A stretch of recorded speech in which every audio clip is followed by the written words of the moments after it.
देश में monkey pox के बढ़ते मामलों को देखते हुए केंद्र सरकार ने जरूरी गाइडलाइंस जारी की है। इसके अलावा सरकार ने मंकी पॉक्स की जांच के लिए टेस्टिंग किट और वैक्सीन बनाने के लिए टेंडर निकाला है।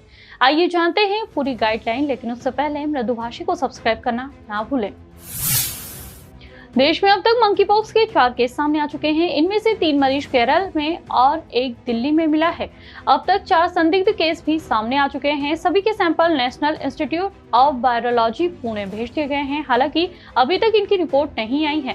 स्वास्थ्य मंत्रालय की गाइडलाइन के अनुसार मंकी पॉक्स संक्रमित रोगी को 21 दिन तक क्वारंटाइन रहना होगा। साथ ही कहा गया है कि मंकी पॉक्स से बचने के लिए चेहरे पर मास्क पहनने के साथ साथ हाथों को धोते रहें। मास्क 3 लेयर वाला होना चाहिए। साथ ही गाइडलाइंस में कहा गया है कि घावों को पूरी तरह से ढककर रखें। वहीं मरीज को पूरी तरह से ठीक होने तक अस्पताल में रहना होगा। बता दें, मंकी पॉक्स मरीज के संपर्क में आने, उससे शारीरिक संपर्क बनाने या फिर उसके आसपास दूषित चीजें जैसे कपड़े, बिस्तर आदि के संपर्क में आने पर संक्रमण फैल सकता है। इससे बचना बहुत जरूरी है। मंकी पॉक्स से निपटने के लिए केंद्र सरकार ने भी तैयारी शुरू कर दी है। केंद्र ने वैक्सीन मेकर कंपनियों से कहा है कि वो सबसे पहले मंकी पॉक्स के लिए डायग्नोस्टिक किट्स तैयार करें ताकि इस रोग की पहचान जल्द और सटीक हो सके। इसके साथ ही बीमारी से निपटने के लिए वैक्सीन भी तैयार करना जरूरी है। इस पर भी तेजी से काम किया जाए।